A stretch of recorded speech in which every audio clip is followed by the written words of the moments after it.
Welcome to NTD News Today. I'm Don Mock. Here are today's top stories. A federal investigation is underway into yesterday's shooting in Minnesota involving federal agents. Deputy Attorney General Todd Blanche says immigration officers are tasked with the difficult job of removing criminal illegal aliens from American communities.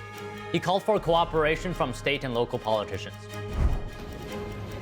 Over 10,000 flights are canceled nationwide as the U.S. braces for a winter storm, putting 60% of the population under weather alerts.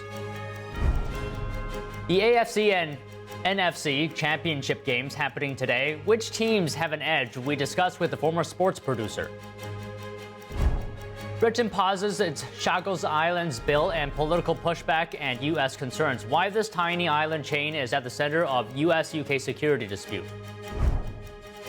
Good gut health is increasingly seen as core part of overall health and to preventing a spread of diseases ranging from eczema all the way to Alzheimer's disease. Vital Signs' Brendan Fallon shares insights from leading doctors on what's impacting America's gut health and what can be done about it.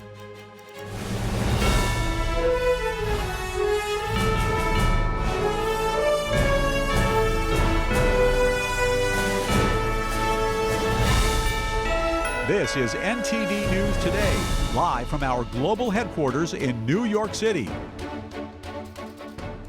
Good afternoon, and thank you for joining us today. Hope everyone's staying safe in this winter storm. The Minnesota National Guard is activating Saturday as prosecutors took to the streets, or protesters actually, after a deadly shooting that day. Homeland Security Secretary Kristi Noem said the man killed was holding a handgun as he approached federal immigration officers carrying out their duties. Noem describes the illegal alien the federal agents were pursuing, whose criminal history included domestic assault with intentionally inflicting bodily harm, disorderly conduct, and driving without a valid license. These people, by and large, have for the last couple of weeks, they've been impeding ICE. They've been blocking them in. They've been doing all of these things to prevent them from doing their job. So it's really, the fact that he's saying that he's just plain wrong and he knows it. But the worst part about it, he's talking about our democracy. Well, part of our democracy is we have elections and we pass laws and the executive branch enforces the laws. And he's using his authority to prevent the law from being enforced. It's a complete subversion effort by him and Governor Walz, the likes of which we have not seen probably since the Civil War, where the state is just basically saying, hey, this is a no-go zone for immigration enforcement. And both Walz and Frey have said that, and that's remarkable. And the president not only has a responsibility just for the immigration law, but for all laws in general to not let that stand. You can't have a state, you can't have a politician, and you can't have some activists decide what federal laws get enforced, where they get enforced. It's really outrageous conduct. And one point that Paul Morrow made during the last hour as well, which I think is great, is during the riots of 2020, remember, probably the worst handled riots were Minneapolis, and the two common denominators, Walz and Frey. Walz was, trying to ingratiate himself with the rioters, while Walz was figuratively hiding under her desk. And we saw what happened in Minneapolis, and they seem to be intent on having it happen again.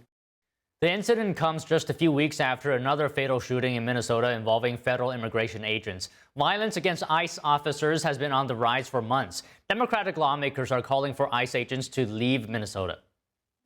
Our message is really clear and straightforward. We need ICE out of Minnesota. Todd Blanche, Deputy Attorney General, said, quote, a federal investigation is ongoing. But make no mistake, this avoidable tragedy is the result of the total failure of Minnesota's city and state officials who have resisted federal law enforcement and created this situation. Federal officers are tasked with the difficult jobs of removing criminal illegal aliens from American communities. State and local politicians and police should be helping, not hindering, this effort. Now, the suspect who allegedly bit the finger off an HSI agent in Minnesota has been arrested. The Trump administration is rolling out policy shifts internationally and at home, from the newly created Board of Peace to canceling billions in Biden-era climate funding. NTD's Washington correspondent Jack Bradley has more. The Trump administration's canceling $30 billion in green energy loans and revising another $53 billion worth. Now, the changes and eliminations come after its review of loan obligations issued by the Biden administration. Details weren't provided on which programs are impacted, but the administration's already canceled several solar and wind projects, replacing them with natural gas and nuclear power plants. Now, those domestic moves comes as the president's also reshaping U.S. policy on the world stage, launching a new Board of Peace. It's going to be a great board. That'll be a board, I think, like no other. President Trump rolling out of Davos, Switzerland after forming a new international body, the Board of Peace, one that could reshape global diplomacy and defense. Trump says it might eventually replace the United Nations, pitching the board as a force to enforce ceasefires, starting with Gaza. People that are living so poorly are going to be living so well. And many countries already committing to fund the alliance. Some of the countries have already put up $1 billion. Some of the countries have already put up much more than that. I mean, that's a lot of money, but it's nothing compared to the value of peace. But Trump uninvited Canadian Prime Minister Mark Carney from serving on the Board of Peace after he said this. Great powers have begun using economic integration as weapons. Tariffs as leverage, financial infrastructure as coercion, supply chains as vulnerabilities to be exploited. Trump wrote on Truth Social on Friday, Canada is against the Golden Dome being built over Greenland, even though the Golden Dome would protect Canada. Instead, they voted in favor of doing business with China, who will eat them up within the first year. It comes after Carney's recent trip to China, where he met with top Chinese Communist Party officials, establishing a trade framework. Canada and China now have the opportunity to work more closely together to strengthen the world's multilateral institutions. Carney said at Davos that the world order is going to change. We are in the midst of a rupture, not a transition. With regard to Greenland, Trump says that he's working out a plan with NATO allies for the U.S. to acquire 100% of it forever. The time limit is infinity, meaning there is no time limit. It's forever. There's no price, there's no purchase price. He says Greenland is key to his proposal for the Golden Dome missile defense system, designed to intercept long-range missiles that would travel over the Arctic from Russia or China. And we're building a Golden Dome. You see the way it works. That is so much better for us and for Europe to have that piece of ice covered by the Golden Dome. NATO's Secretary General saying it's about security. He's the leader of the free world. If he is worried about something, hey, we'd better listen. We have China, which is not an Arctic country, but which is more and more active there in that region. While the leaders of some European nations are still on the fence about this, Ukrainian President Zelensky says, Europe looks lost trying to convince the US president to change. But he will not change. President Trump loves who he is, and he says he loves Europe, but he will not listen to this kind of Europe. Greenland's prime minister says he's ready to negotiate. We are ready to discuss a lot of things, and we are ready to negotiate a better partnership and so on. Back on the Board of Peace, its charter has not yet been released, but it's definitely a bold initiative that's raising questions about how successful of a diplomatic breakthrough it can become and whether it can eventually replace the United Nations like Trump had suggested. Reporting from Washington, D.C., Jack Bradley, NTD News. And joining us now to give us her analysis of the events at Davos, Switzerland, is Dr. Rebecca Grant, Vice President, Lexington Institute and National Security Analyst. So, Dr. Grant, so good to have you here. To start off, could you give us your overall thoughts? As you saw, a lot has happened over the past week at the World Economic Forum. What stood out to you in Davos? Well, first of all, Trump was there in person, and that's where he's the most effective, dealing with other leaders one-on-one. And I'm also really struck that Trump can take an issue like Greenland, a highly technical issue of Golden Dome and missile defense, and in his own style, suddenly make it the #1 issue for world leaders and get a tremendous amount of progress. If they'd gone through channels, this could have taken years. But instead, they are working directly on an agreement that's going to address all of the concerns. So I think President Trump is really at the top of his game, and he was showing the leaders in Davos that he wants things done quickly, that he doesn't need to work through formal channels, and that it's time to get our house in order to oppose the continued and spreading threat of China, whether they like it or not. So can you give us your assessment of the perception here? You mentioned Greenland. Some people, world leaders, reacting not so positively to Trump's actions. Some were due to his tariffs in relation to what he wanted for Greenland. So what do you think, how the world perceives the U.S. in response to what happened?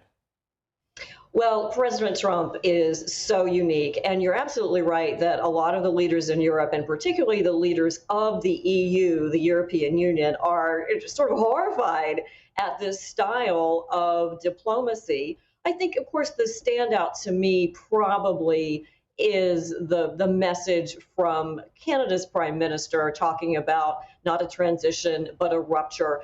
But you've got to understand the basis here is really different. We are the biggest trading partner with Canada. They do 80% of their trade with the United States. There's not going to be a rupture between the U.S. and Canada. In many cases, there are really legitimate, long buried issues that have needed a lot of attention. President Trump is just doing it all at once. And it's a lot for the world diplomats to take on board. Okay, Dr. Grant, on Canada, what do you make of the statement by the Canadian Prime Minister who said the rules-based order is fading? And this is in reference to the U.S. What do you make of that statement? That was interesting because he's saying, oh, I wish we could go back to the good old days where we had a lot of meetings and everybody got to invest in China and we talked about the rules-based order. But I thought he went a little too far because, as Prime Minister Carney perfectly well knows, this is about upholding the Western rules-based order and those values in the face of China and their attachment to Xi Jinping thought. You know, the world really is dividing in a way, and leaders, Canada and many others, would love to not have to really pick sides. Trump is kind of saying, hey, I'm sorry, we got to pick sides. We've got to do things correctly. We've got to get the U.S. back in a fair position. And then Trump's been very critical of Canada's deal with China. Now, Canada needed to make that deal to sell some of their agriculture products. They're going to let in Chinese EVs. It's a limited number. I think they're going to regret it. But on the other hand, Trump had said to them, all right, go ahead, make your deal with China. Let's see what you've got. So I think Prime Minister Carney was just overstepping a little bit there. Don't forget, he comes from banking. So he's really well acquainted with that rule set that he's talking about. Okay, how do you feel about the Canadian-U.S. relationship then? Why do you think China or Canada is moving closer to China? President Trump says China is going to eat Canada's lunch. What do you think are the consequences of this? Well, that's a fair warning. But, you know, with the U.S.-Canada relationship, I really do go back to two things. One is that tremendous long border. Look, we Americans love Canadians. And the 80% of Canada's trade is with the U.S. They're also a very key trading partner for the United States. We have a lot of companies that do business across the border there. The other big thing, of course, is defense. And Canada is our partner in NORAD, the defense of North America. And those defense bonds remain really strong. Of course, also Canada being a NATO partner and really working hard on that high north and the Arctic. So despite Prime Minister Carney's words, I think the U.S.-Canada relationship, the fundamentals are still strong, although there is a lot of words flying across that border. Okay, I want to jump back to Greenland for a moment here, because President Trump said he's working on a deal where the U.S. would have total access to Greenland and with no time limit. He didn't say whether that would entail ownership, but can the U.S. achieve all of its security goals in regards to, you know, China, Russia, without actually owning Greenland? They can, because the national security goal here is base access, but it is also making sure that China does not get in there and get the mineral rights. You know, Greenland is kind of a geologist's treasure house. whether it's oil reserves under the ice or the critical minerals and rare earths that they have. What we don't want to see in the really long-term picture is Greenland slowly slipping into the Chinese realm. Now, then back to Trump's number one priority, which of course is Golden Dome and air and missile defense. I mean, Greenland is the front door to the U.S., to Canada. That polar route is the attack route for Russian or Chinese bombers and missiles, and it is essential that the U.S. can put whatever surveillance and other forces it needs up in Greenland to make sure that we can protect North America. Okay, Dr. Grant, just real quick, one last thing. Where do you stand on the position of the Trump administration that if the U.S. does not take Greenland, that China or Russia will? Oh, we've seen the fact that China has tried to get in there with investment and that Russia has its forces near there. China has a submarine going under the Arctic. So that is a genuine threat. And look, Trump is negotiating. He's going to get what he wants. And his number one priority is an arrangement with Greenland that keeps the United States and Canada secure. All right, Dr. Grant, it's such a pleasure to speak with you as always. Thank you so much. Thank you. Over 10,000 flights have been canceled nationwide as a massive winter storm is sweeping the nation. This storm is expected to bring crippling snow and dangerous ice. Close to 230 million Americans from New Mexico to Maine are under weather alerts through Monday. That's over 60% of the population. Multiple states and D.C. have declared a state of emergency. This monster storm will bring nearly an inch of ice or more to large sections of the plains and south. Parts of the Midwest and Northeast will be pounded with snow. Areas like upstate New York could see up to 2 feet. New York City could get more than a foot of accumulation. New York City Mayor Zohran Mamdani said New Yorkers should expect whiteout or near blizzard conditions. It will be colder than any sustained period that New York has experienced in about 8 years. But New York, whatever comes for it, this city is ready. At least 24 states have issued emergency disaster declarations due to the winter storm. Washington, D.C. seeing several inches of snow Sunday morning. Authorities have issued a winter storm warning set to be in effect until 4 a.m. Monday. British Prime Minister Keir Starmer is delaying a controversial bill on the Chagos Islands after backlash at home and sharp criticism from President Donald Trump. The British territory in the Indian Ocean hosts a key U.S.-UK military base. Britain's government has pulled a planned parliamentary debate on a bill yesterday that would formalize its agreement to cede sovereignty of the Chagos Islands to Mauritius. The deal would keep the strategic Diego Garcia military base in U.S. and British hands. But the UK would lease the site from Mauritius for about $135 million a year for 99 years. But the move has sparked political backlash at home and abroad. In a Truth Social post last week, Trump blasted Britain's plan to hand over the Chagos Islands to Mauritius. He added that the move would signal total weakness to China and Russia. Lawmakers paused for citing geopolitical tensions and concerns the deal would undermine security arrangements with the U.S. The government says it remains committed to the agreement, calling the Diego Garcia base vital to national security and regional stability. Trump's comments have added to the pressure, rattling the British government and fueling debate over whether the handover should be reconsidered. For now, the bill is on hold and will come back up in Parliament later, leaving the future of the Chagos deal and its geopolitical fallout uncertain. Coming up, the AFC and NFC championship games happening today. Which teams has an edge? We discuss with the former sports producer after this break.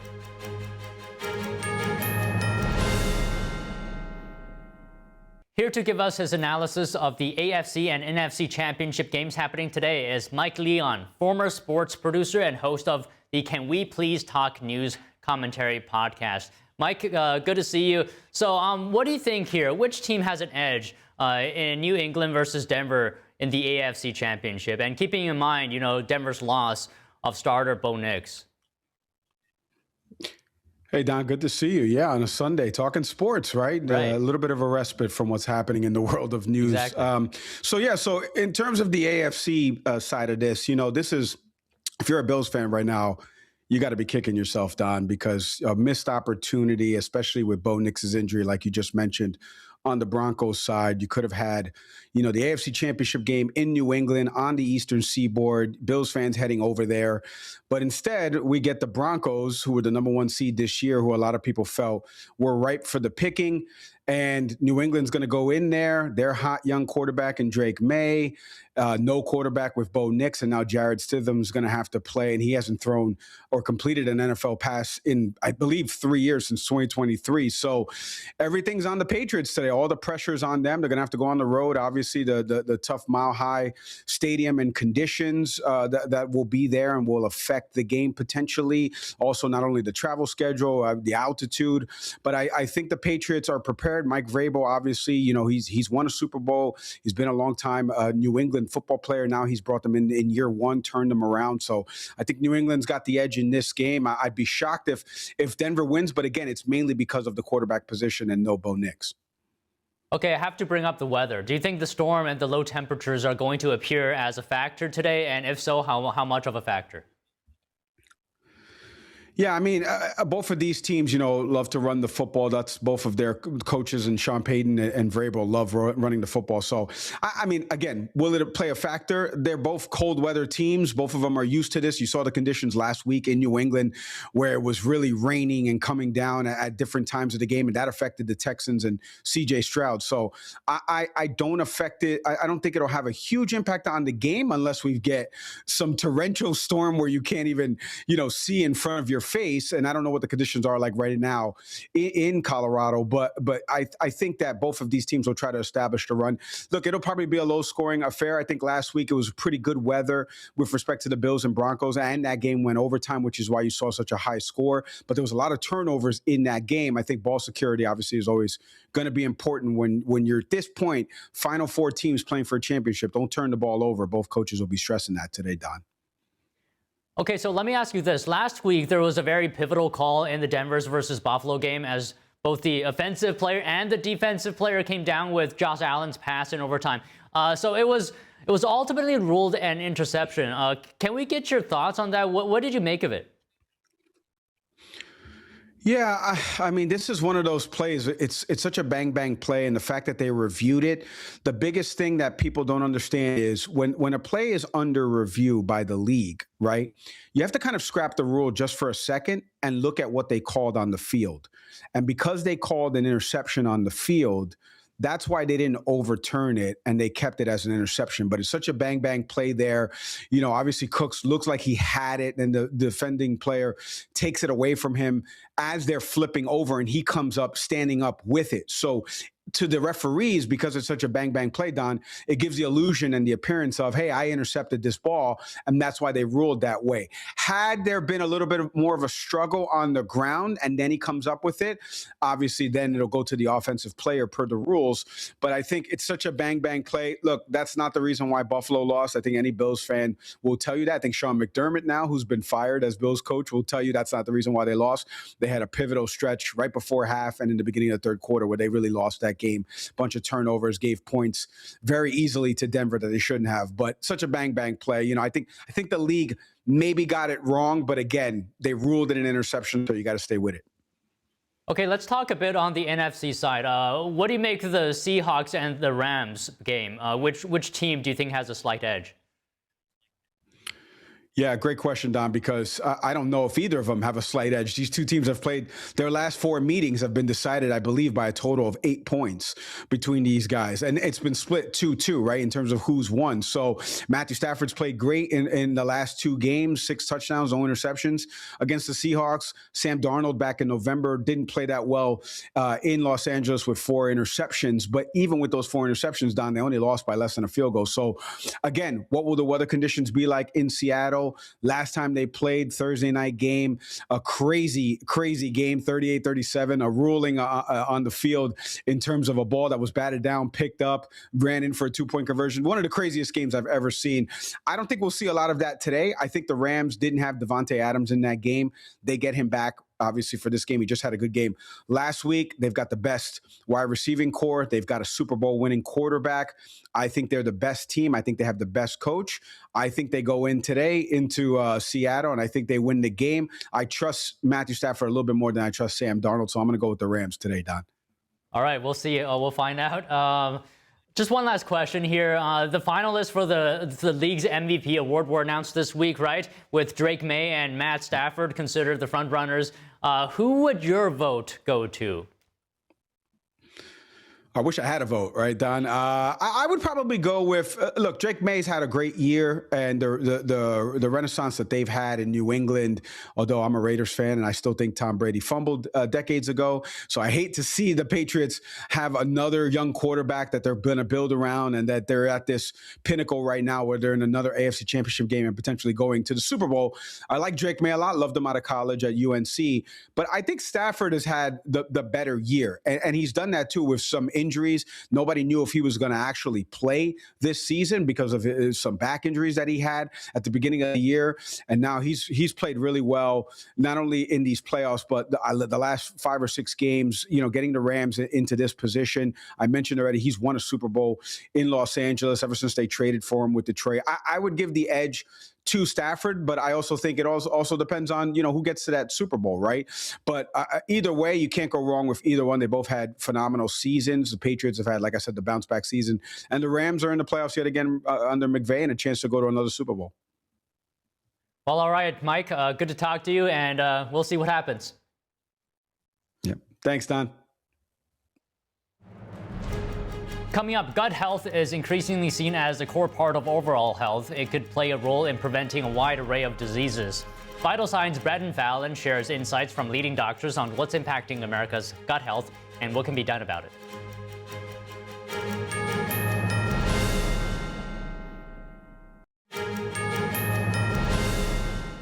Welcome back. For today's health segment, we have Vital Signs' Brendan Fallon with insights from 2 doctors on what's impacting America's gut health and how to improve it. Take a look. Everyone is talking about gut health these days and the health of the microbiome. These colonies of bacteria, fungi, and protozoa that dwell within us, particularly in the gut, and how the health of this can be linked to diseases from depression and migraines to obesity and psoriasis, problems with the skin. I spoke to a doctor, a cardiologist, a heart specialist, who's developed a very specific focus on gut health. His name is Dr. William Davos. And having seen the benefits of improving gut health to his heart patients, he started very much to pay attention to improving gut health. And he spoke to me about a very specific condition called SIBO, small intestinal bacterial overgrowth, that is being linked to a host of diseases and may be affecting a very, very large proportion of Americans. This is what he had to say about that condition. So many of us have been overexposed to antibiotics and things that have disruptive effects on the gastrointestinal microbiome, like glyphosate, the herbicide Roundup, or stomach acid blocking drugs, or non-steroidal anti-inflammatory drugs, or chlorinated drinking water, or preservatives in food, and many other things have disrupted the gastrointestinal microbiome. Net result, we've lost literally hundreds of beneficial species in the colon. When that happens, it allows the overproliferation of fecal microbes. These are microbes like E. coli, Salmonella, Campylobacter, which might ring familiar because they're also the microbes of food poisoning. When that kid flipping burgers at the fast food joint touches your food after not washing his hands after using the bathroom, you can get food poisoning from the same microbes. Point being, fecal microbes are not well tolerated outside of the colon, the most distal 4 to 5 feet of your gastrointestinal tract. So loss of many beneficial species in the colon, this has allowed the overproliferation of those fecal microbes that now have ascended into the 24 feet of small intestine in 1 out of 2 every American. So we have there some insights on the possible causes of SIBO in the first place, or small intestinal bacterial overgrowth. In a moment, I'll play a clip from Dr. Davis talking about the connection, how SIBO can lead on to inflammation in the body, and inflammation being increasingly linked to a range of different diseases like dementia, Alzheimer's for one, and on a lesser scale, depression and migraines. Inflammation being, for instance, if you get an injury to a part of your body and that part becomes red, that's the immune system kicking into action and sending its immune warriors there to deal with that perceived threat, the infection or injury. It becomes a problem. It's needed in certain situations, but if it persists for too long, if it persists endlessly, you can imagine the kind of damage this can mean for different parts of the body, especially if it's in the brain. Here's Dr. Davis talking about the connection between SIBO and then inflammation. So we're talking about 150 to 160 million plus people have this very peculiar issue of, we call it small intestinal bacterial overgrowth, fecal microbes proliferating in the small intestine. When they do that, the small intestine is poorly equipped to manage fecal microbes, trillions of them. They only live for a few hours. So there's enormous, rapid turnover of fecal microbes in the 24 feet of small intestine. They die, and they release their toxic compounds, such as endotoxin, that enters the bloodstream. Because that small intestine, very poorly protected, is also very permeable. That's where we absorb nutrients, like vitamins and minerals. So this endotoxin penetrates into the bloodstream. That's called endotoxemia. And we now know with good evidence it's the driving factor in hundreds of health conditions. And one of the effects is that it inflames the brain. It causes so-called type 3 diabetes or insulin resistance in the brain, and it's all highly toxic to the brain. It actually causes atrophy of various brain parts of your brain, like the hippocampus, one of the major parts of the brain affected with dementia. So now that you've learned all about SIBO, you're probably wondering, how would I know if I actually have this issue? You could watch the full interview that I did with Dr. Davis by going to ept.ms/super-gut, where he talks about a way that he's developed to look at the breath, to measure the amount of these fecal microbes that may have died in the small intestine. Another way, and I spoke to an Indian doctor, Dr. Aditi Gupta, who's based in New York, about this recently. She's an obstetrician gynecologist. It's something very close at hand to determine if you have a problem with gut dysbiosis, where you have a proliferation of the bad bacteria, is to look at your bowel movement or your poop. And being an obstetrician gynecologist, she said that often women are coming to her with problems like UTIs, urinary tract infections, and I've also heard about sexually transmitted infections, STIs, from Dr. Davis was talking about this as problems that women experience due to the loss of the beneficial bacteria in the body. So I'll leave you with this clip with Dr. Gupta talking about the importance of checking the poop, which is what is a common practice in India for doctors to check this. It's actually she said one of the first things that doctors will ask their patients how they're doing in that department. And now people are finally comfortable talking about it. Because when I was in India, this was 25 years ago, we always used to ask patients, did you poop today? How was your poop? Here, nobody cared. And even when people ask, the girls say, well, it's normal for me. Every 3 days is normal for me. And unfortunately, so far, all their physicians have told them, it's okay, that's your normal. But sorry, that's not normal. To get the toxins out, to get your body in balance, you really do need to poop every day, properly. It's been great to be with you. I'm Brendan Fallon. Health and Human Services Secretary RFK Jr. says a strict meat and fermented food diet helped him lose 20 pounds in just 20 days. On USA Today's The Excerpt podcast, Kennedy described following the carnivore diet the whole day and every day. He claims he also lost nearly half of his visceral fat, the dangerous fat around internal organs. The diet consists entirely of animal products like meat, eggs, and dairy, and it's often paired with fermented foods like yogurt or miso. Experts say fermentation may support gut health and boost immunity. However, they caution that cutting out fruits, vegetables, and whole grains can deprive the body of essential nutrients and raise heart risk. With the Winter Olympics approaching, ski safety is under scrutiny. We speak with an entrepreneur whose cut-resistant gear aims to prevent the severe lacerations that have long plagued skiers. More after this.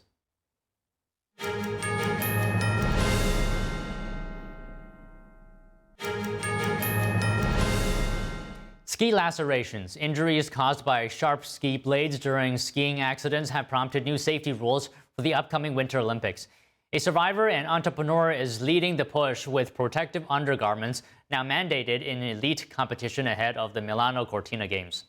Make sure I got a good blade on this. Victor Vionsek lost half the blood in his body and nearly died in a horrific ski crash. Now he's on a mission to make ski lacerations, the potentially fatal cuts caused by razor-sharp edges, a thing of the past. And to do that, he founded cut-resistant undergarments brand Vicks Protection. So let me show you here up close. I can apply a whole lot of pressure. Ski lacerations are common in the sport. As well as highly dangerous, they're possible at all skill levels when collisions occur. Bionsek's accident happened while he was racing for his college in 2019. I cut my thigh, cut through all the muscular tissue there, the nerves, the IT band, and apparently I just nicked the femoral artery, and I was losing blood ridiculously quickly. After his recovery, he bought and tested every cut-resistant product he could find, learning and refining. The International Ski and Snowboard Federation has made cut-resistant undergarments mandatory from the waist down from this season in all alpine disciplines at the World Cup and Olympics. That's as the ski world prepares for February's Milano Cortina Games. That protection could extend to the whole body. Bionsek's company is also working on neck guards and undershirts. He said he feels like the only reason he survived was because he had a purpose. And this was that purpose, to eliminate ski lacerations from the sport entirely. That's all for today's news. Thank you for tuning in. Stay with us for NTD Evening News at 6 p.m. Eastern, 3 p.m. Pacific.